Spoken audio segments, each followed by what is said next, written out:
자, 정유라의 이 투사를, 난 투사라고 부르겠습니다. 투사를 오늘 모셨습니다. 박수하겠습니다. 안녕하세요. 환영합니다. 자, 일단, 너무너무 저 방송을 보니까 고생을 많이 하시는데, 여기 우리 나라팀은 처음이죠? 네. 예, 그러니까 이제 소개부터 한번 해주세요, 이제. 네, 안녕하세요. 가까이. 가까이. 네. 좀 땡겨주세요. 땡겨. 네, 땡겨. 네. 네, 안녕하세요. 네.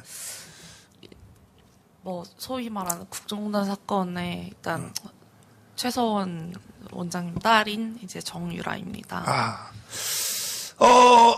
제가 우리 투사님을, 정유라 투사님을 처음 알게 된 것은 이봉주 팀인가? 거기에 나오셔서 애기가 몇입니까, 지금? 애기 3명. 셋. 네. 애기 셋인데 우유값이 없다. 그 말을 듣고 너무너무 그냥 막 내가 울었어. 울고 내가 도와드리려고 내가 돈 1,000만 원을 붙여드렸어. 그때 붙여드렸는데 정강훈 목사를 오해하지 마세요. 나는요, 좌파, 우파 관계없어요. 불쌍한 사람들은 다 도와줘요. 다 도와주는데.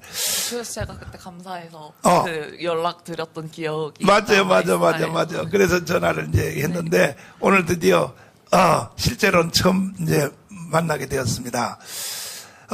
지금 다른 유튜브에서 하신 말씀을 들어보니까 반드시 안민석입니까? 안민석? 네, 안민석. 네. 맞아요. 안민석을 내가 반드시 잡아서 그 지역에 무소속으로 내가 국회의원을 출마를 해서 안민석을 따라다니면서 이 범죄 행위를 내가 끊어버리겠다. 그런 비슷한 말씀을 하신 것 같은데. 여기 떴는데 한번 올려보시죠. 네, 올려주세요. 자, 그러면 안민석 의원에 대해서는 왜 그렇게 섭섭함을 가지고 있습니까? 저는 이 사람한테 대해서 섭섭함이라기보다 그냥 대놓고 악감정이 있고요. 악감정. 네. 그렇구나. 저도 사람 미워하지 말아야지라고 생각을 하고 저도 자녀 키우는 사람으로서 그런 네. 감정을 안 가지려고 노력을 하는데 네. 이 사람은 정말 네. 그냥 못돼가지고 네. 안 미워할래야 좀 안 미워할 수가 없는 사람이고 앞으로 우리나라에 이제 저의 자녀들이 커갈 나라잖아요. 그렇죠. 그 나라에서 안민석 같은 선동꾼 내지는 거짓말쟁이가 이렇게 5선, 6선 해가면서 걔 다음에 당선되면 국회의장 할 거라고 합니다. 아하. 근데 그런 사람이 국회의장을 한다면 앞으로 제 자녀가 살아나갈 대한민국이 정상적으로 저는 될 거라고 보지 않거든요. 자, 그럼 안민석 의원의 범죄 행위의 제1호를 뭐라고 생각하십니까? 거짓말이죠. 거짓말. 선동이고. 거짓말인데 거짓말 중에 구체적으로 사건을 말씀드리면 저희 엄마가 페이퍼 컴퍼니가 수백 개가 있다. 제가 무슨 박정희 대통령님의 비자금을 엄마한테 왔다가 제가 물려받았다. 그게 300조의 규모다. 300조? 네. 와, 실제로 300조 있어요. 제가 이거를 300조를 찾아온다면 네. 전액 안민석 의원 캠프에 기부를 하겠다. 이렇게 얘기를 했거든요. 그렇구나. 근데 분명히 2018년도에 거의 다 찾았다고 비자금의 꼬리를 잡았다고 얘기를 했는데 아직까지를 못 찾고 있거든요. 그분이 국세청 직원을 데리고 그때는 또 민주당 시절 정부니까 데리고 저는 안민석 때문에 네. 안민석이 이렇게 돈이 있다고 더러운 돈이 집안에 많다고 거짓말해서 집에 강도가 들어가지고 제 전남편 칼에 찔리고 이야, 돈이 하도 많다고 그렇게 말을 했어.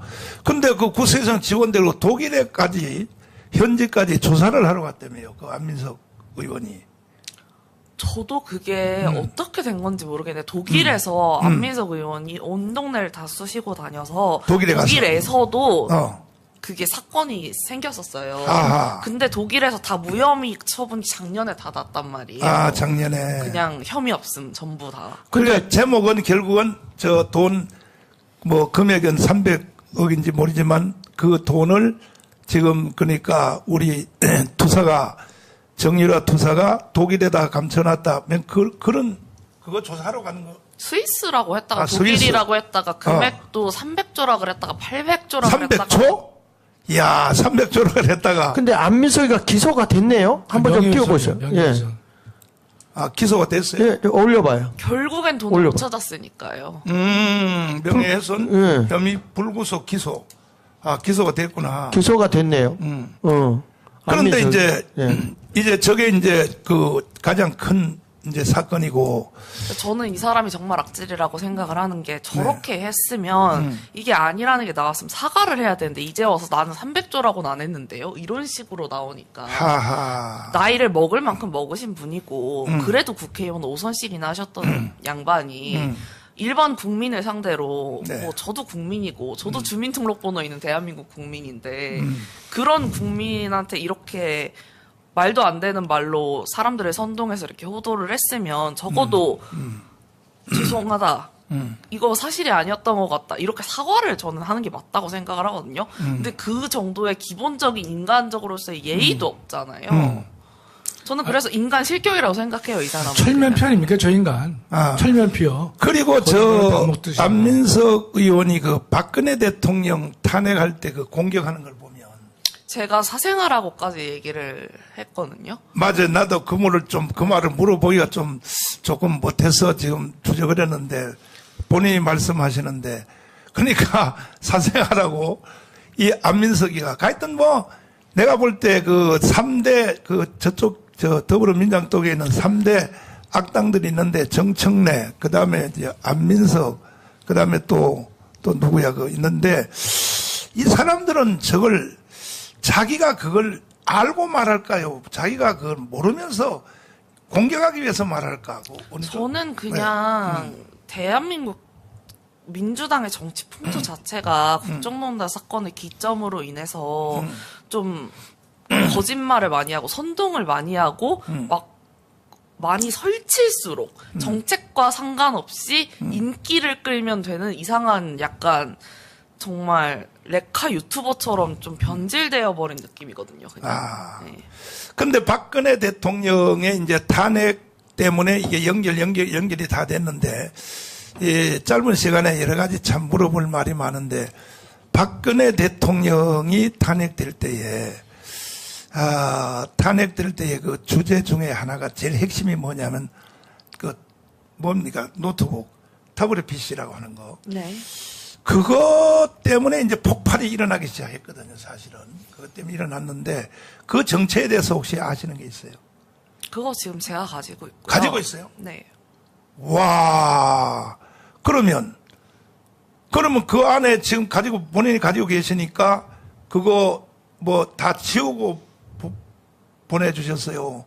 아니요, 건드릴 수 없죠. 건드릴 수 없어. 밀봉한 그 상태로 포렌식만 한번 하고 다시 보관해 놓은 상태예요. 그래요? 네. 그 내용을 혹시 본 적 있어요? 내용을 이제는 봤죠. 이제는? 네. 그러면 그 내용 안에 있는 것이 어떻게 진실성이 있어요? 뭐 구체적인 말을 못할지라도? 구체적인 말을 못할지라도 그 태블릿에 문제가 있는 것은 명백합니다. 문제가 있어요? 네. 아니, 근데 어떤 쪽에 문제가 있다는 것입니까? 문제가. 그 태블릿이 저희 엄마 거라고 주장을 하잖아요. 근데 그렇지. 네. 네. 그것에 대한 진실 여부에 대한 문제가 많죠. 근데 태블릿이 2개가 등장을 합니다. 국정농단 사건에서. 지금 제가 갖고 있는 게 JTBC 태블릿이에요. 근데 이 태블릿의 입수 경위가 어떻게 되냐. WK라는 저희 어머니가 운영하셨던 회사가 하나 나옵니다. 그 회사에서 회사가 이사를 갔는데 네. 그 태블릿만 거기다가 이사를 나가면서 거기 빈 책상에 넣어놓고 갔다. 그거를 기자가 입수를 했다. 이야, 그러니까 저쪽 애들이 하는 짓이 다 그런 짓인데. 그리고 2번째 태블릿이 어떤 거냐. 이게 장시호가 가져온 태블릿이거든요. 제 사촌 언니가. 사촌 언니. 네. 근데 그 태블릿의 입수 경위도 말이 안 되는 게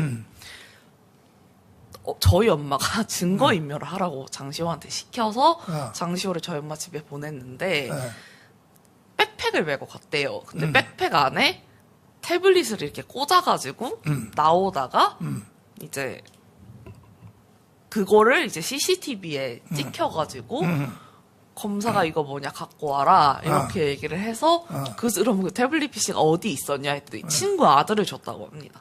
근데 친구 아들을 누가 근데 상식적으로 증거 인멸하라고 한 태블릿 PC를 친구 아들에 갖다 주며 그래서 장시호가 결국에는 그 태블릿 PC를 어떻게 했냐.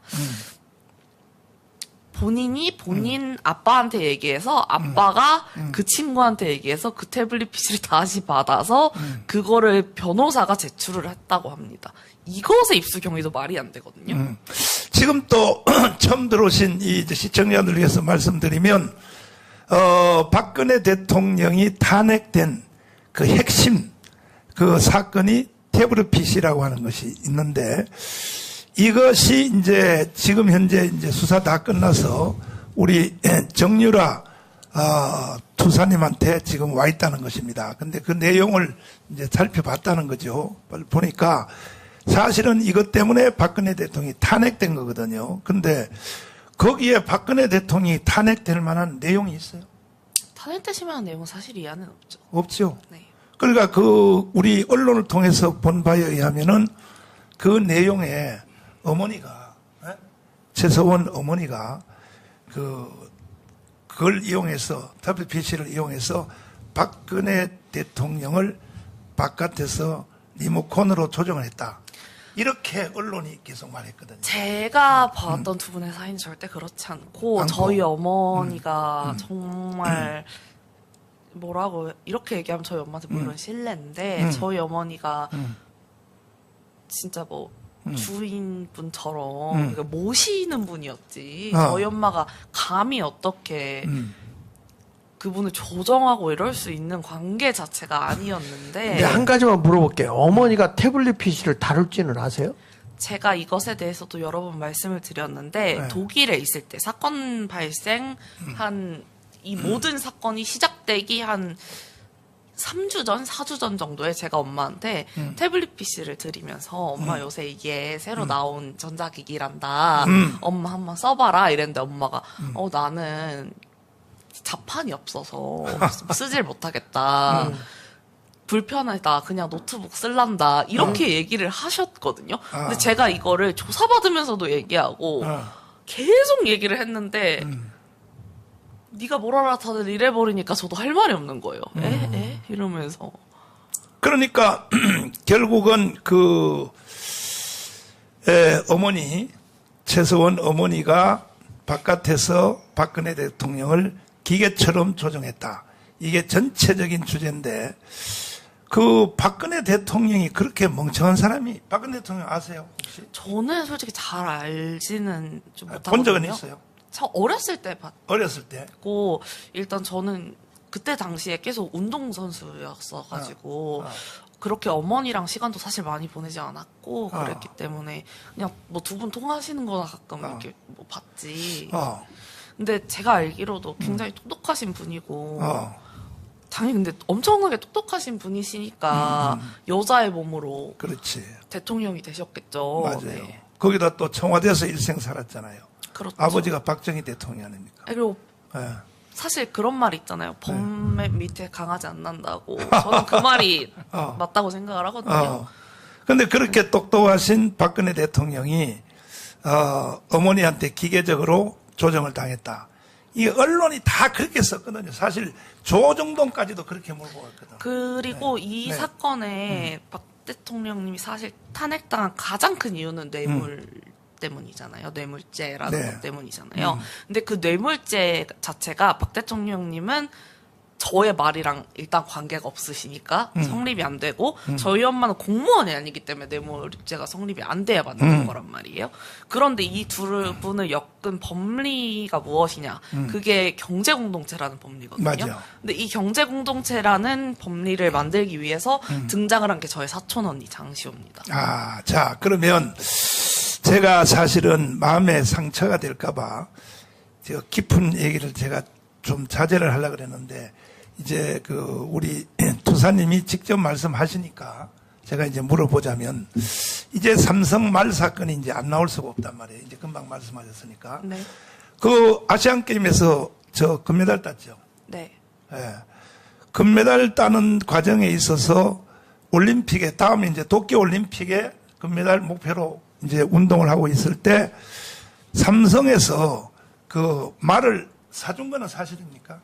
제가 말을 받지도 않았고 그게 삼성 소속의 말이었고 삼성 승마단이라는 게 애초에 원래부터 있었어요. 근데 삼성 승마단에서 삼성 소속의 말을 타고 있던 선수들이 다 저보다 랭킹이 낮은 선수였고 다 저보다 잘 못하는 선수였는데 저는 아직도 제가 왜냐면 저는 그때 고등학생이었으니까 제 미래를 보고 저한테 제가 삼성 승마단에 못 들어갈 이유가 없는 선수라고 생각하거든요. 아, 그러니까 삼성이 이미 벌써 선수단을 가지고 있었구만요. 네.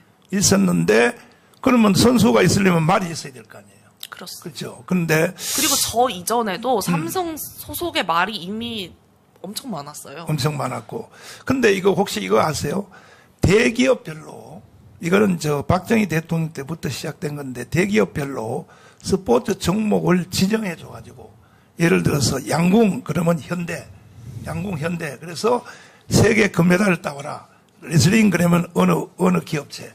기업체별로 분담해서 지원하는 제도가 있는 걸 혹시 알았어요? 네, 지원하는 제도가 당연히 있다는 것도 알고 있었고, 네. 일단 뭐, 승마라는 종목 자체가 그렇게 지원받아서 하는 친구들도 많았기 때문에, 저는 아직도 이게 뭐가 문제인지 모르겠는데, 여기서 또 안민석이가 등장을 합니다.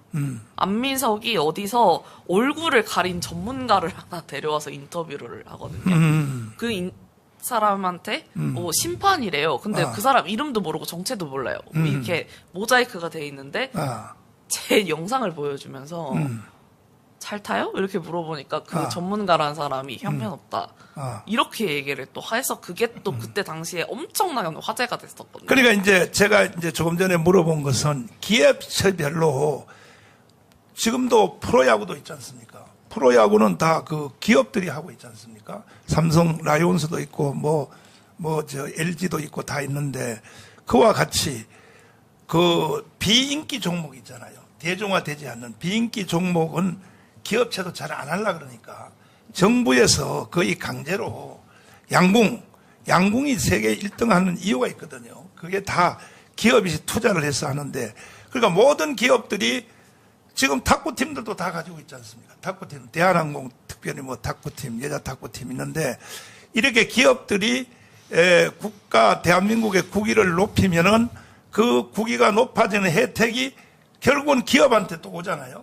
한류 문화를 또 일으키고 서로 윈윈하기 위해서 기업이 스포츠에 투자를 하는데 그 중에 가장 그 어려운 종목이 사실 승마입니다. 승마. 이걸 이제 삼성이 이제 맡은 것 같아요. 내가 보니까. 이건 옛날 정부부터 이루어졌던 일인데 그런데 이제 그래서 삼성은 이미 벌써 승마단을 가지고 있을 때 그때는 삼성팀이 아니었었는데 아시안 금메달 따고 나니까 스카우트 됐어요. 삼성한테. 그게 어떻게 된 거냐면은 2024년에 도쿄 원래 우리나라 아시아 쪽에서 그랑프리가 제일 높은 대회거든요. 그 대회에서 아시아권에서 한 명밖에 원래 출전을 못해요. 한 국가밖에. 근데 대부분 일본이 출전을 했는데 일본 도쿄 올림픽이니까 일본이 출전권을 그냥 가져가잖아요. 네. 그러면 저희끼리 경쟁을 하면 되잖아요. 그래서 이거는 가능성이 있겠다. 해서 도쿄 올림픽을 준비해보자라는 것 때문에 생겨난 거예요. 저 때문에 생긴 게 아니라. 근데 이게 마치 저 때문에 어거지로 생긴 것처럼 그렇게 이루어졌는데 삼성의 이재용한테 뇌물죄 또 엄마한테도 뇌물죄. 근데 애초에 황당한 게 저는 인천 아시안게임 제가 금메달을 딴 아시안게임에서 삼성 말을 타질 않았어요. 제 개인 말을 탔거든요. 그때도 삼성 말은 안 탔다. 네. 근데 이게 정신 차리고 보니까 제가 삼성 말 덕에 메달을 땄다. 나 전문 용어를 잘 모르겠는데 승마도 여러 가지 종목이 있잖아요. 네. 지금 우리 정유라 투사가 하는 그 종목은 마장마술입니다. 마장마술. 그거 내가 굉장히 어렵게 보이던데 그거 보니까. 네? 쉽지 않은 사실 종목. 근데 그 아시아에서 금메달 그래서 그걸 딸 수 있었어요. 네, 뭐 운이 사실 좋았던 것도 있는데 말이랑 좀 잘 맞았어서. 말하고 호흡이 잘 맞아야 되니까. 그런데 말도 막 세계 시장에 뭐 한 마리에 막 50억 가는 것도 있고 막 그렇다고 하는데 그 근데 말값이 정말 비싸고 정말 올림픽을 나갈 정도의 말은 사실상 매매조차 하지 않거든요. 매매조차도 안 한다. 이야, 그렇구나.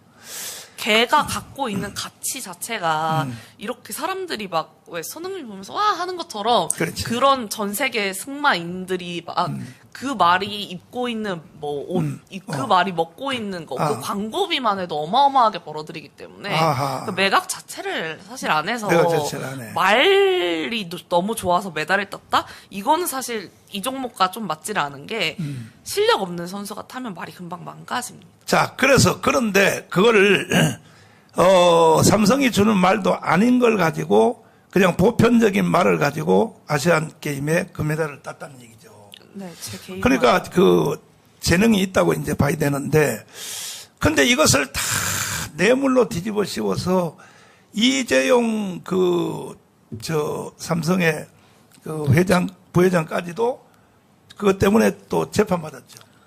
결국. 다 재판받으셨고. 다 재판받았죠. 근데 그게 다 무죄됐죠. 거의. 그런 걸로 저도 알고 있습니다.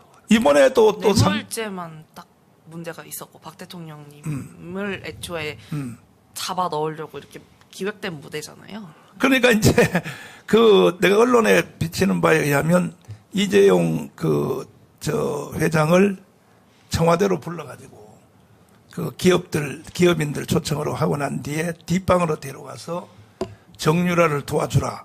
그렇게 이야기했다고 그렇게 검찰이 그렇게 뒤집어 씌웠단 말이야. 그러셨을 분도 아니시고 저를 그렇게까지 잘하시지도 제가 말 타는 것도 아마 저는 모르셨을 거라고 생각을 하거든요. 몰랐었다. 네. 왜냐면 저희 엄마도 막 저랑 그때 막 엄청 사이가 막 좋았던 게 아니라 저희 부모님이 그때 이혼하시고 그러셔서 막 엄마가 뭐 우리 딸이 뭘 했고 이렇게 말을 전하고 그러셨지 않으셨을 것 같아요. 근데 제가 아까 말씀드렸다시피 이 두 분을 경제 공동체로 엮이게 된 결정적인 역할이 제 사촌 언니가 한 거거든요. 걔가 뭐라고 했냐. 박 대통령님 댁에 금고가 있다. 근데 그 금고에 뭐 돈이 있는데 거기서 저희 엄마가 돈을 맘대로 꺼내 쓴다. 그러니까 둘은 돈을 같이 쓰는 사이 경제 공동체 이렇게 돼버린 거예요. 저는 얘도 정신 차리고 나와서 박 대통령님한테 석고대자를 해야 된다고 생각을 하거든요. 그 경제 공동체라는 그 말 자체도 그때 처음 나온 거죠. 경제 공동체. 그러니까 우리가 형제간끼리도 경제 공동체란 말을 잘 안 쓰거든.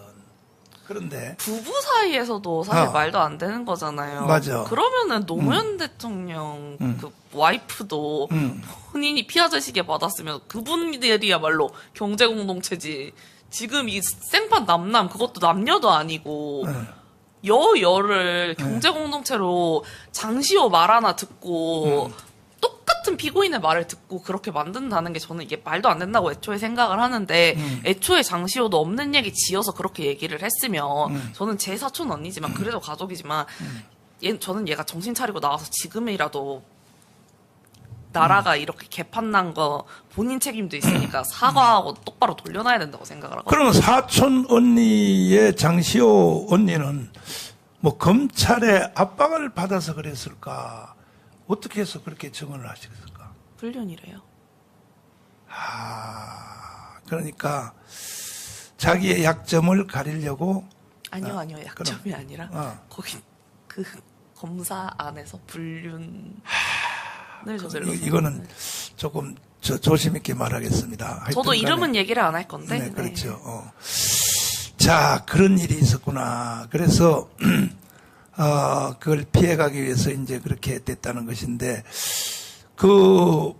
혹시 박근혜 대통령 출소하시고 지금 사면복권 되셨잖아요. 네. 혹시 뭐 위로 전화 안 왔어요? 박근혜 대통령한테. 근데 저는 물론 대통령님이랑 연락을 한 적은 없지만 저는 그냥 저 너무 죄송하고 좀 저도 그래서 그냥 건강하게 좀 잘만 지내셨으면 진짜 그걸로 저는 엄청 만족해요. 근데 이제 정말 이게 이 말하기 어려운 핵심을 한번 들어가 보겠습니다. 실제로 어머니와 박근혜 대통령을 감옥에다 집어넣고 한 수사의 특검의 총책임자가 윤석열 대통령이란 말이에요. 그 다음에 그 밑에서 실무적인 일을 했던 분이 한동훈 지금 현재 비대위원장이란 말이에요. 이 두 분이 사실은 그 수사에 대해서 제일 그 위에는 뭐 형식이고 실제 실무자인데 그 두 분들이 수사한 것 때문에 어머니도 지금 아직 감옥에서 못 나오시고 박근혜 대통령도 감방을 가고 이제 이렇게 했는데 제가 이게 말하는 걸 보면 아니까 윤석열 대통령은 내가 볼 때 이제는 본질을 아는 것 같아요. 그 이유가 뭐냐면은 그 박근혜 대통령 집에 그 달서에 있는 집에 그 방문을 했잖아요. 네. 윤석열 대통령이 대통령 되고 나서 방문을 했고 그 다음에 또 12.6 그 박정희 대통령 서거일날 현충원에서 행사할 때 그날 외국 갔다 비행기 타고 오시면서 바로 그 행사장으로 오셨단 말이에요. 네. 그리고 둘이서 단독 둘이서 뭐 무슨 밀담을 하신지 모르지만은 둘이 다른 길을 걸어가면서 대화를 이제 하고 그 후에 이제 결정적인 것은 한남동으로 초청을 해서 식사를 하시면서 대화를 한 걸 보면은 나는 그 내용이 넌 뭐 언론에 공개가 안 되니까 모르지만은 이는 행동하는 걸 봐서 충분히 이제 윤석열 대통령은 사과를 했다고 나는 그렇게 보여. 내가 그때 저도 일단 네. 그렇게 보았고 그리고 이거가 참 1차원적으로 생각을 하면 수사한 윤석열 대통령 잘못, 한동훈 전 장관님 잘못 이렇게 생각을 할 수 있는데 사실 법리를 주장한 건 검찰이 맞지만 그렇지. 그걸 또 받아들여져서 실질적인 처벌이 나온 건 또 재판부란 말이에요. 그러면은 재판부도 원망해야 되고 여기를 원망해야 되고 어디를 더 원망해야 될지 모르는 거고 그리고 이 모든 일이 이렇게 되도록 여론을 밀어붙인 사람들이 누구냐 그거는 좌파란 말이죠. 그러면 당연히 좌파를 더 미워해야 맞는 거예요. 그렇게 저는 생각을 하고 그리고 적어도 시대의 광기 안에서 저는 어쨌든 이게 법리가 옳다는 건 저는 끝까지 인정을 못 하거든요. 뭐 경제공동체, 박 대통령님의 뇌물죄, 저는 이건 무조건 박 대통령님은 뇌물죄가 아니라고 생각을 합니다. 자, 이건 목에 칼이 들어와도 얘기가 바뀌지 않는데 그렇게 생각은 하지만 근데 그때 당시에 뭐 저희 엄마가 하신 실수도 분명히 있으실 거예요. 저는 그렇게 생각을 하거든요. 저도 학교 안 간 거는 실수라면 실수잖아요. 그렇기 때문에 저는 인정을 하는 거고 그 안에서 저는 그냥 그분도 뽑혀 나오신 분으로서 어쩔 수 없는 그냥 사태였다고 생각을 하고 박 대통령님께 저렇게 진심으로 좀 하시는 걸 보면 그냥 사과한 사람을 더 미워하겠습니까? 사과조차 안 하는 사람을 더 미워하겠습니까? 사과조차 않는 안민석 좌파들 아직까지도 저러고 있는 좌파들이 훨씬 더 미울 수밖에 없죠. 더 미워해야 맞고. 할 말이 지금 태산처럼 많은데 일단은 박근혜 대통령하고 윤석열 대통령은 충분히 저는 화해 내지는 사과까지가 다 이루어진 상태로 보는데 그 검찰은 이게 뭐 상황을 보는 게 아니라 이게 법에 어긋나냐 안 나냐 이것만 조사해서 재판부로 넘기는 게 검찰의 사명이거든. 근데 이제 그 윤석열 대통령이 대통령 1년 한 후에 고백이 있다고 여기 고백이 한번 들어봐 주시면 이분이 이렇게 대통령으로서는 제일 낮춰서 더 이상 낮출 수 없는 방법으로 이게 이제 대국민들 앞에 그동안에 검찰총장으로서 했던 모든 일에 대한 사과문이 난 이 속에 들어가 있다고 보거든요. 이거 한번 잠깐 한번 들어보세요. 자, 정부를 담당해 보니까 우리가 지난 대선 때 힘을 합쳐서 국정 운영권을 가져오지 않았더라면 이 나라가 어떻게 됐겠나 하는 정말 아찔한 생각이 많이 듭니다. 이 나라가 어떻게 됐겠나 하는 정말 아찔한 생각이 많이 듭니다. 이 나라가 어떻게 됐겠나 하는 정말 아찔한 생각이 이게 많이 대통령 집무하고 1년 후에 한 말이거든요. 근데 1년까지는 몰랐다는 거죠. 이 정치가 뭔지. 아니, 검찰총장 하시다가 그냥 어느 날 대통령 되신 거니까. 그래서 이 안에 저는 모든 사과, 개인적인 자기가 검찰총장으로 있었을 때 자기를 통해서 억울하게 피해본 사람들, 이런 것들이 이 안에 난 다 들어있다고 이제 보는데, 한 가지 지금도 좀 섭섭한 것은 뭐냐면은, 저는 이제 애국운동 하면서 한동훈 법무부 장관은 아직도 정의감에 사로잡혀 있는 것 같아요. 내가 그때 어머니 또 박근혜 대통령 깜방 집어넣은 건 난 당연하게 잘한 거다. 아직도 못 깨닫는 것 같아요. 그래서 나는 이 국민의힘 정당이 굉장히 지금 우려를 하고 있는 거예요. 왜냐하면 이게 전체 그림을 못 보고 부분적인 점을 딱 보기 때문에 자기는 검사로서 내 할 일 다 했다. 아니, 그거는 있을 수가 없는 얘기죠. 없는 얘기인데, 그때 금메달 딸 때 나이가 그때 몇 살이었었어요? 19. 그러면 어른들이 하는 거에 대해서는 구체적으로 잘 어른들, 어머니라든지 박근혜 대통령이라든지. 그때 저도 이제 막 너무 사건이 너무 사실 큰 거였고 너무 막 사실 없는 얘기가 거의 8, 90%가 될 정도로 정신 차려보니까 제가 너무 나쁜 사람이 돼 있으니까 게다가 저는 그때 조그마한 애가 있었거든요. 그래가지고 지금 후에 이제 박근혜 대통령의 자서전을 썼잖아요. 네. 중앙일보에서 먼저 보도했지 않습니까? 그 자서전 내용 혹시 본 적 있어요? 저가 봤는데 그때의 상황을 좀 제가 잘 알고 있었잖아요. 어쨌든 그렇지. 저는 밖에서 있었으니까. 근데 그때 상황 자체가 어머니가 제가 다 했어요 라고 한다고 해서 이제 박 대통령님이 완전히 빠져나올 수 있는 상황 자체가 사실은 아니었거든요. 왜냐면 이미 경제 공동체라는 걸로 두 분을 이미 엮으려고 이미 준비가 다 끝나 있었기 때문에 거기서 엄마가 제가 했어요, 제가 받았어요 하는 순간 더 나오는 상황이었어요, 형량만. 그래서 저희 엄마는 그냥 묵비권 행사. 무조건 묵비권 행사하고 대통령님은 그러실 분 아니다. 이 말씀만 반복하셨던 거거든요. 근데 이제 대통령께서는 조금 오해를 하고 계신 것 같아요, 박 대통령님께서는. 네. 그래서 한남동에서 식사회동을 하실 때 윤석열 대통령이 박근혜 대통령에 대해서는 이미 다 이해를 했고 오히려 사과까지도 했다고 저는 그렇게 보입니다. 행동하는 걸 봐서. 그러면 사실 동일한 사건 아닙니까? 엄마 사건도. 네, 맞습니다. 그러면 박근혜 대통령이 최소한 이건 청탁이라고 할 수 없고 사실은 이거는 나와 같은 사건이니까 어머니를 이 사면 복권을 해달라고 부탁을 했어야 되지 않겠나?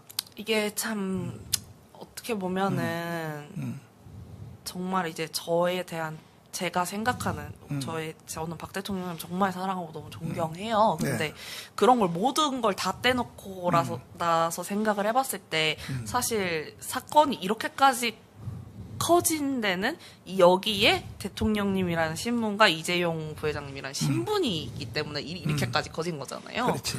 근데 사실 두 분은 사면이 되셨고 저희 엄마는 일반인인데 좀 사면이 안 되신 거는 좀 아쉬운 부분이 있죠, 저도. 대통령한테는 직접 전화를 할 형편도 못 되고 하니까. 제가 편지는 되게 여러 번 써보고. 윤석열 대통령한테? 네, 청와대에다가 쓰고, 한동훈 본부 장관한테도 쓰고 했는데. 그러셨구나.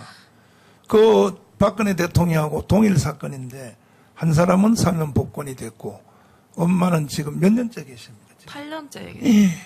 지금 이제 69세시거든요. 게다가 작년에 수술을 2번을 받으셔가지고 몸이 너무너무 많이 안 좋으셔서 이번에도 제가 사면이 있다길래 편지를 막 써서 보내고 했는데 결국엔 또 안 되셔서. 근데 경제 공동체라고 그걸 한다고 해도 그리고 그 법원의 재판을 한 것이 그대로 다 사실이라고, 사실도 아니겠지만은 한다고 해도 지금 8년이라 그랬죠. 네. 8년이면 일반 사범 같으면 형기가 형 몇 년 받으셨어요? 28년? 28년. 아니 무슨 국사범도 아닌데. 18년에 아. 그 따로 3년에 벌금을 못 내가지고 또 플러스 3년에 총 합쳐서 25년, 23년에. 이야, 참 잔인하네요. 그러면 윤석열 대통령님도 이 동일한 사건을 한 사람은 사면 복권을 해주고 일반 힘이 없는 그 최서원 씨는 사실 저희는 가석방에 기댈 수가 없는 형편이거든요. 왜냐면 네. 가석방 요건 자체가 벌금을 완납을 해야 되는데 아. 벌금이 200억이 나왔는데 벌금이 네, 그 벌금의 200억은 저 이유가 뭐예요? 뭐 때문에? 뇌물죄가 돼버려서 그 뇌물죄에 대한 벌금 200억이 나온 거예요. 그러면 저 삼성의 이재용은 다 냈어요? 벌금? 저희 엄마가 맞았어요, 벌금을. 벌금을. 네. 이야. 그래서 참. 추징금 따로 또 벌금 따로거든요. 그래서 추징금으로 저희 어머니가 소유하고 계셨던 빌딩 그대로 가져가고 이미 빌딩은 다 뺏어간 상태에서 네, 지금도 내야 될 것이 200억. 네. 그러면 근데 그래서 그 벌금은 사실 낼 수 없는 금액이잖아요. 그래서 사면에 기댈 수밖에 없는 상황인 거예요. 근데 그 엄마가 그 재산 형성하는 과정에 보면 그 뉴스에 보면은 그 강남에서 유치원 하셨죠. 네, 교육사업. 네. 그래서 일으켜가지고 이제 된 것인데 박근혜 대통령한테 물질적으로 도움을 실제로 받은 것이 있었을까? 저는 없었다고. 오히려 보고요. 정치 자금 근데 그게 냈겠지. 있었으면 문재인 정부에서 저를 가만히 안 뒀을 텐데 저는 문재인 정부 내내 세무조사에 시달리고 세무재판에 시달리고 그랬거든요. 안민석이 또 여기서 안민석이 또 등장하는데 그렇지. 안민석이 무슨 법을 발의하려고 했냐. 최순실 재산 몰수법을 발의하려고 그랬습니다. 민주주의 국가에서 한 사람을 꼭 집어서 저희 엄마 재산 몰수법을 발의하려고 했었거든요. 근데요, 이 국회가 왜 개판이냐면은 국회의원 중에 더불어민주당 국회의원 76명이 교회 폐쇄법을 발의를 했어요. 한번 띄워봐 주세요. 이 국회가 이 개판이란 말이야. 이 지구상에 교회를 폐쇄해야 된다. 교회 폐쇄를 76명이 발의를 했어요. 발의를 하다가 지금 국회의장인 현재 띄워봐. 네, 띄워봐. 이게 교회 폐쇄법, 이게 나라, 지구촌에 이런 나라가 어디 있냐고. 교회 폐쇄법이야. 근데 이제. 그 와중에 김남국도 있네요, 저 이명. 아니, 다 있어. 여기 악한 놈들이 여기 다 있어요. 악한 놈들 다 있는데, 뭐 반드시 여기 보면 또 저기 안민석도 있겠지. 찾아보면. 이제 감염 예방법이라는 걸로 이렇게 포장을 해가지고 교회 폐쇄법을 발의한 거죠. 그래서, 이런 짓을 이제 해요. 국회가. 근데 이 사람들이 또 출마하려고 또 이렇게 또 하는 거예요. 이제 이렇게 하는데. 이런 짓을 할 정도니까 최서원 엄마에 대해서, 그 다음에 정유라에 대해서 무슨 특별 법안 만드는 거야. 지들 마음이지. 일단 네. 이런 사건이 있고 하면서 저는 제왕절개를 해서 아기를 낳은 다음 날에 문재인 정부 그 세무청에서 네. 압수수색을 병실로 들어온 거예요. 어제 태어난 아기는 이러고 있고 저는 이제 수술했으니까 옷 다 벗고 있는데 세상에. 수사관들 3명이랑 들어와가지고 핸드폰 내놓으라고 제가 갖고 가라고 그랬는데 안 나가고 앉아가지고 어쩌고 저쩌고 뭐 물어본다고 그게 왜냐면 저희 집을 압수수색을 해서 저한테 애 언제 날 거냐고 물어봤거든요. 근데 제왕절개라서 제가 날짜가 나와 있었단 말이에요. 그렇구나. 그날이라고 말했는데 그 다음날 병실로 압수수색을 나온 거예요. 이야. 문재인 정부가 이렇게 좀 악랄하게 했었거든요. 그래서 제가 저는 사람도 아니냐고 그때 또 그런 얘기를 했었는데. 사실은 안민석하고 이런 사람들 여기에 밑바닥에서 개 같은 노릇을 하던 사람들, 이 사람들 보다가 사실은 전체의 그 위에서 지시는 결국은 문재인이거든. 문재인이가 정권을 잡기 위해서 탄핵을 했고, 그 다음에 또 탄핵한 후에도 문재인이가 대통령 돼서까지도 사실은 나는 문재인이가 북한의 지시를 받는다고 생각해요. 북한의 지시를. 그래서 지금 대한민국이 이렇게 무너져 있는 상태인데, 저는 아직도 왜 그 사람이 멀쩡하게 밖에 돌아다니는지 이해가 안 되거든요. 저는 제일 먼저 국가보안법으로 잡혀가야 될 사람이 문재인이라고 생각을 하는데. 그렇죠. 예. 어. 너무 티가 나지 않습니까? 이거는 뭐 그렇죠. 그냥 지나가는 사람 붙잡고 물어봐도 누가 봐도 아니, 간첩보다 더 했으면 더 했지. 문재인이가 그 우리 방송에서 수도 없이 그 반복해서 보도한 그 문재인의 발언 혹시 못 보셨죠?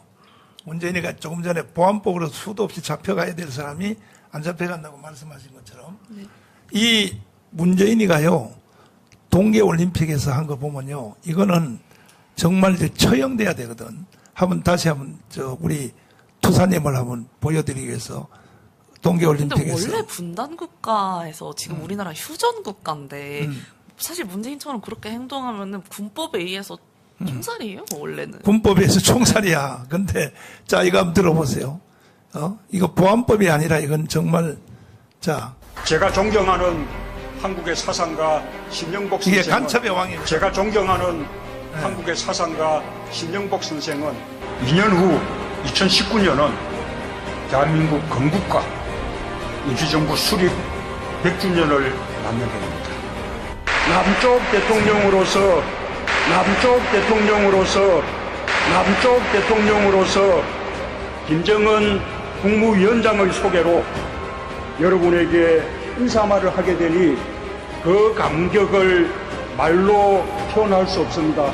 약산 김원복 선생이 이끌던 조선의용대가 편입되어 광복 후 전부 이거는 대한민국 국군 창설의 뿌리가 되고 예. 그러나 근데 누구보다 이렇게 말만 하는 것도 아니고 실제로 막 행동했지. 우리나라로 망명했던 사람들까지 막 잡아다가 데려다 보내고 막 맞아요. 그랬잖아요. 그게 저는 이 21세기에 벌어질 수 있는 일인지가 참 의문인데. 만약에 우리 정유라 투사님이 만약이라 해서 만약 대통령이 되면 이런 사람들은 어떻게 해야 되겠어요? 바로 군법에 의거해서 똑같이 가야죠. 처형을 해야 저는 돼. 우리나라는 무조건 휴전 국가에서 저런 짓 하면은 저거는 나라를 팔아먹는 맨날 일본 보고 나라 팔아먹었다고 하면서 본인들은 실시간으로 팔아먹고 있지 않습니까? 그렇죠. 네. 아니 옛날에 팔아먹었던 일본인들 좋아하지 말라고 그렇게 난리를 치면서 본인들은 실시간으로 지금 북한에다가 나라 팔아먹으려고 침을 꼴딱꼴딱 삼키고 있어요. 아니 근데 그 정교조 교육 받았죠. 그때 나이에. 제가 아마 그 시기였을 그렇죠. 거예요. 네. 근데 정교조 영향 안 받았어요? 저는 근데 학교 수업을 많이 듣지 않아서. 학교 수업을. 운동선수여서. 원래 네. 그 학교는 어디 이화여대 소속으로 돼 있었나요? 체육부에? 근데 이화여대에 들어간 지 얼마 안 돼가서 사건이 터져서 잘려가지고. 아니 근데 아시안 게임에 금메달 따면은 사실은 그건 특기 장학생으로 그냥 공부할 필요 없이 그냥 운동만 열심히 하면 그건 학점은 다 인정이 되는 거 아닙니까? 그죠? 저는 학교를 안 가고 졸업한 운동선수를 앉은 자리에서 한 100명 정도 될 수 있는데, 제가 그것도 왜 나만 이렇게 해야 되냐 이러려다가 그냥 그것도 말았거든요. 근데 아무도 정말 양심 있는 사람 하나 나서서 다들 빠졌다 이런 얘기를 하는 사람이 하나도 없더라고요. 이게 운동선수들의 양심인가 싶고. 비슷한 처지에 있는 사람이 누구냐? 김연아란 말이에요. 김연아는 이제 세계 금메달을 땄죠. 이 피겨스케이팅 해서. 아시아 금메달 땄는데, 그 사회와 언론과 정치권이 대하는 걸 보면, 이거는 극과 극으로 이제 대하고 있거든, 김연아하고. 근데 사실 운동선수. 아니, 김연아도 사실 공부 안 하잖아요. 어디 고려대학교 속해 있었나? 김연아가? 그러면 운동선수는 운동하는 게 공부잖아요, 그 자체가. 근데 이화여대 이제 거기에 등록을 했을 때, 이화여대 불법 입학을 받았다고 해서 거기 학장도 처벌받은 걸 알고 있는데. 그 불법 입학이라는 이유도 웃긴 게. 그러니까. 제가 금메달을 갖고 간 게 문제라고 했거든요. 네. 조국 딸내미처럼 오빠가 만들어준 걸 가져간 것도 아니고 그렇지. 메달을 위조해서 가져간 것도 아니고 그렇지. 제가 딴 메달을 제가 가져갔는데 도대체 뭐가 문제라는 말인지. 네. 그러면서 지금 위조해가지고 대학 들어간 조국 딸은 불쌍하다고 지금 전화리지 않습니까? 그러니까 모든 운동선수들은 중학교 정도가 되면은 벌써 뭐 오전 수업으로 끝나고 또 그 다음에 고등학생 되면 아예 수업 자체를 왜 2개를 겸해야 할 수 없기 때문에 이것이 보편적인 일입니다. 저는 고등학교도 그냥 날아갔거든요. 근데 고등학교도 날아갔는데 저는 그때 당시에 계속 운동을 열심히 할 수밖에 없었던 이유가 제가 고등학교 3학년 때 아시안 게임이 있었으니까 고등학생 시절에 계속 선발전 준비 그리고 막 그렇지. 아시안 게임 준비 그런 준비 기간 때문에 제가 학교를 더 나갈 수 없었거든요. 근데 결과를 못 냈으면 모르겠는데 결국에는 메달을 갖고 와서 학교에서도 좋아했어요. 그렇지. 네. 그러면 지금 아마 도쿄올림픽 가서 금메달 땄었으면은 아마 광고비만 받아도 한 수천억 받았을 것 같은데. 사실 네. 뭐 돈도 뭐 돈이겠지만 저한테는 어떻게 보면 꿈이었잖아요. 사람이 사실 저는 그렇지. 꿈이 없이는 또 살 수 없다고 생각을 하거든요. 그렇죠. 그러면 이거 한번 물어보겠어요. 지금도 운동할 마음이 있어요? 물론 제가 어떻게 보면 타이에 의해서 강제적으로 그만두게 된 상황이니까 처음에 너무 힘들고 막 말 타는 꿈도 엄청 많이 꾸고 막 그랬죠. 근데 이제 사실 미련이라고 하면 거의 없어지긴 했는데 왜냐면은 이제 애기 엄마가 되고 애기들이 많이 크다 보니까 저의 꿈보다는 이 애들의 꿈을 이끌어주는 게 제 꿈이 되어버린 상황이 된 거죠. 애기들이 크면 승마 선수 시킬? 안 시켜요. 네, 안 시켜. 운동선수 안 시킬 겁니다. 운동선수. 나 혼자 이게 너무 많이 물어봤는데, 김학선 교수님. 예. 막 쌓인 것 같은데, 정유라 투사한테 한번 물어볼 말이 있으면. 워낙 유명 인사를 만나니까요. 네. 질문이 막혔습니다.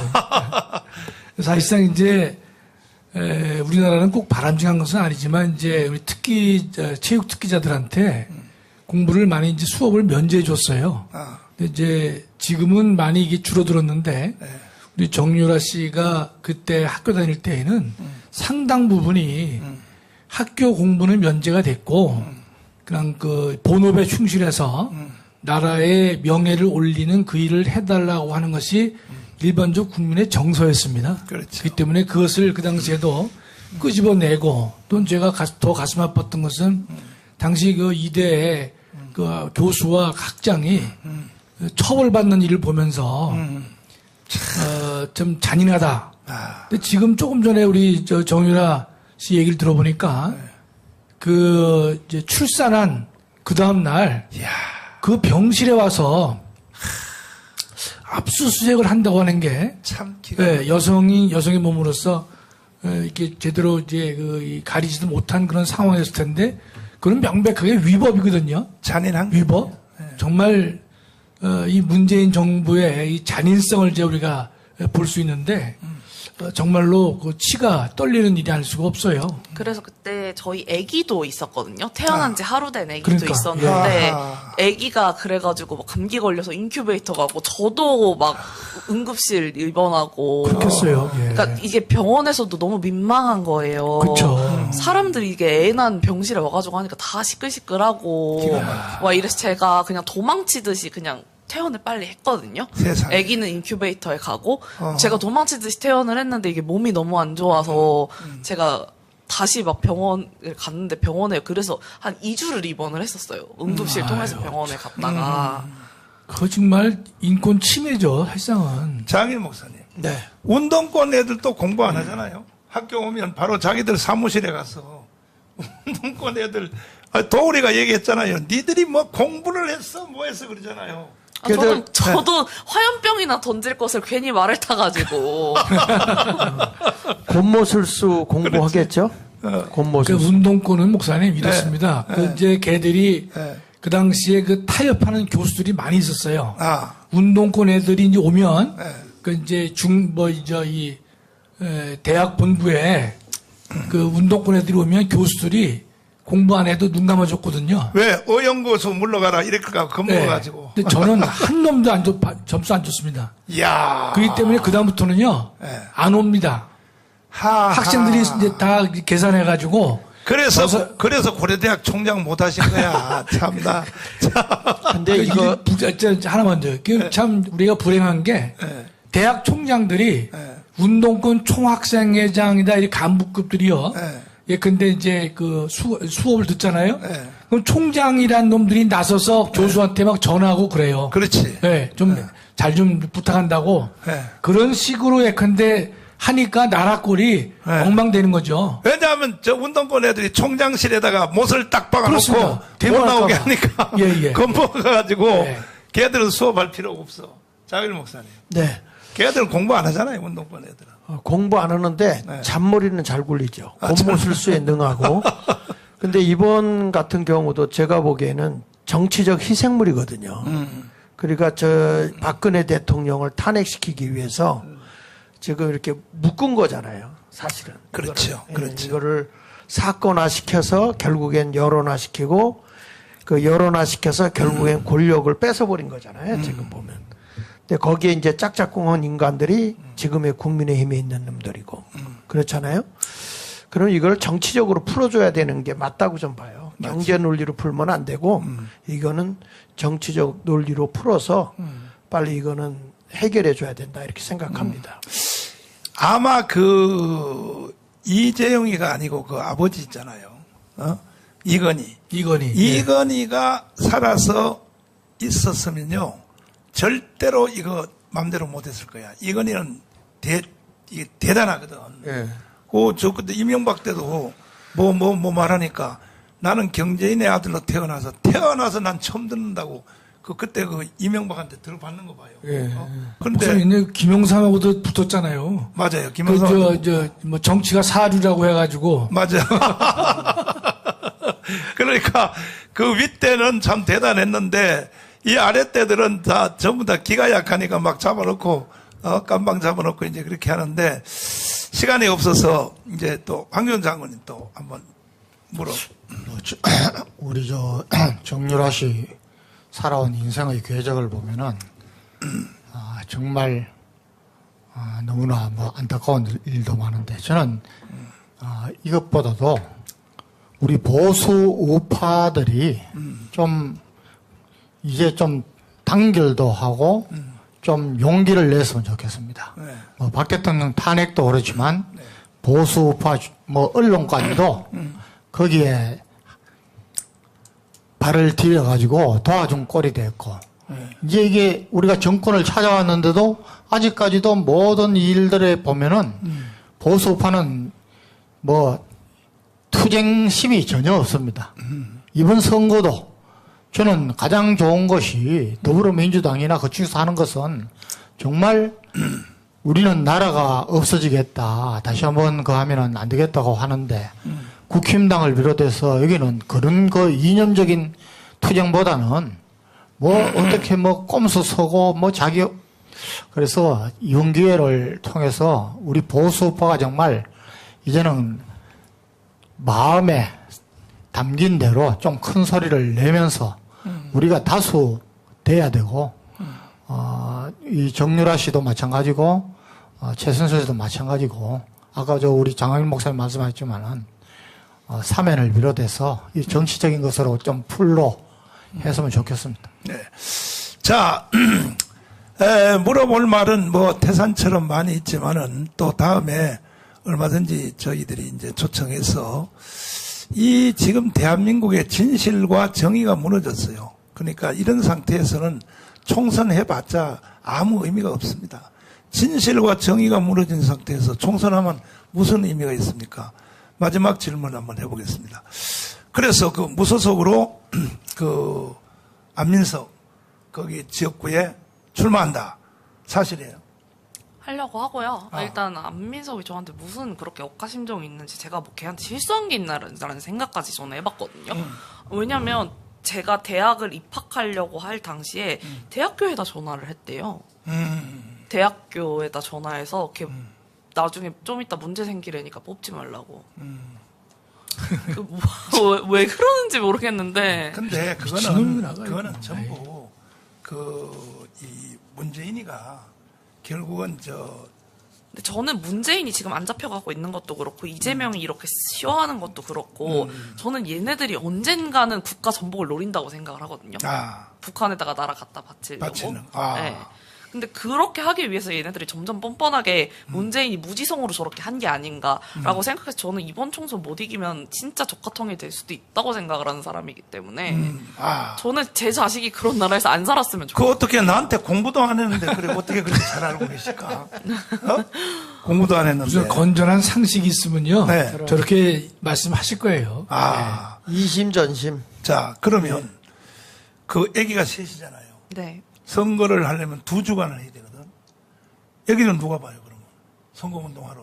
안민석 따라다니면서, 안민석, 야, 이 개자식아, 너, 이거 거짓말, 이거 계속 이제 공격을 해야 되는데, 애기들은 누가 봐야 돼, 그러면? 애기들 좀 돌봐주시는, 옛날 저 어릴 때부터 돌봐주시던 분이 계시거든요. 그렇구나. 그래서 좀 도와주셔서, 네. 그리고 애기들이 이제 좀 커서. 커서. 네. 지금은 어디 살아요? 지금 남양주 삽니다. 남양주? 남양주하고 오산하고는 오산. 거리가 뭔데? 이사해야죠. 이사를 거기 조그만 방을 한 개 더 얻든지 일단 주거를 옮겨야 거기서 출마를 할 수 있으니까 하는데 꼭 저는 개인적으로 그 안민석 의원의 그 거짓과 그 모든 그 가식을 다 이번 기회에 다 드러내서 안민석이 성공하니까 김희경 같은 제2의 나팔수가 등장하는 거라고 저는 생각을 하거든요. 그래서 이 나팔수를 못하게 해야지 얘네들이 선동 이런 거를 안 하지. 안민석이 이렇게 승승장구를 하면은 앞으로 제2의 김희경, 제2의 안민석, 제2의 정청래 계속 나올 수밖에 없는 겁니다. 3인방. 그러면 그런데 이게 이제 며칠 전에 이재명한테 12년 동안 빠져있던 유동규 의사가 우리 자유통일당에 입당을 해서 계양을에 출마해서 이재명이를 계속 따라다니면서 잡으러 갔죠. 하는데 거기에서 중요한 말을 하더라고요. 뭐냐면 지지율 5%가 나오면 후보자들끼리 TV 공개 토론을 하게 돼 있대요. 그러니까 거기 꼭 지지율이 5% 나올 수 있도록 해서 그러면은 안민석하고 드디어 방송국에서 직접 토론을 이제 제가 안민석한테 꼭 하고 싶은 말이 있는데 이제 본인은 300조라는 소리는 한 적도 없다고 하고 대놓고 나와 있는데 본인이 말한 게 자료 화면이 있는데도 본인은 한 적이 없다고 하고 페이퍼 컴퍼니 얘기는 어디서 주워 들은 거래요.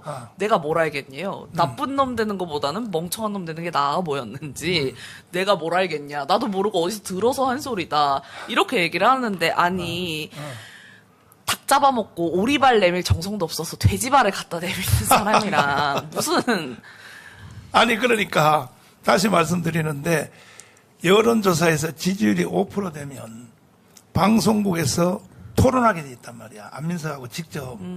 그 자신 있어요? 저는 안민석 의원님 제 앞에 앉혀놓으면은 울면서 뛰쳐나가게 만들어줄 수 있어요. 진짜. 시청자 여러분, 이거 참 재밌는 게임이 될 것 같습니다. 그래서 오산 지역에 있는 국민 여러분들께서 한번 제가 안민석 의원님 엄마 찾게 만들어드리겠습니다. 뭐 찾기요? 엄마 찾으면서 울게. 엄마 찾아 산말리. 울고 가게 한다. 대단하다. 네. 대단하다. 자, 혹시 시청자들이 오늘 굉장히 엄청나게 역시 시대의 관심사 우리 정유라 도사님이 나오니까 굉장히 지금 시청률도 많이 올라가고 하는데 내가 종종 모시고 할 테니까 여기 댓글 뭐 다 소개할 수도 없고, 지금 여기 보니까 뭐 승리하세요, 뭐, 별 격려, 다 거의 99%가 격려입니다. 다 격려인데, 격려하는데, 그렇죠. 나로 보면은 사실 우리, 지금 올해가 나이가 몇이에요? 올해 29입니다. 29이니까 우리 한나보다가 10살 적은데 우리 딸내미보다도 10살 적으니까 정말로 우리 딸 같은 이러니까 여기 댓글도 다 이렇게 이제 나오고 또 막 이게 보니까 너무 예쁘게 생겼다고 다 난리야. 자유통일당 입당하라고 막 난리네요. 자유통일당 입당하라고 또 여기 지금 난리야. 그래서 한번 개항을 유동규 의사가 또 이재명 잡으러 그 구에 출마를 해서 하는 것이 그게 아니라 빅매치가 될 것 같기도 하고 또 한 스타가 나타났는데 정유라 투사가 오산에 거기 출마를 해서 아마 이 선거 대통령 선거보다 더 재밌을 것 같아. 내가 보면 이게 되면은 거짓과 진실의 싸움이 될 것 같습니다. 맞아요. 그러니까요. 결국은 좌파 애들은요 자기 깨에 결국 걸려서 죽어요. 죽습니다. 자, 그래서 시간이 이제 다 되었으므로 우리는 이동을 의정부 갑을 위해서 반드시 우파가 돼야 되기 때문에 거기는 단독 공천이 보니까 뭐 전희경 의원이 단독 공천 된 것 같아요. 그래서 우리는 뭐 어떻든 어느 당과 관계없이 꼭 자유통일당만 중요한 게 아니고 우리는 우파정당, 우파정당이 반드시 200석을 해야 된다. 그래야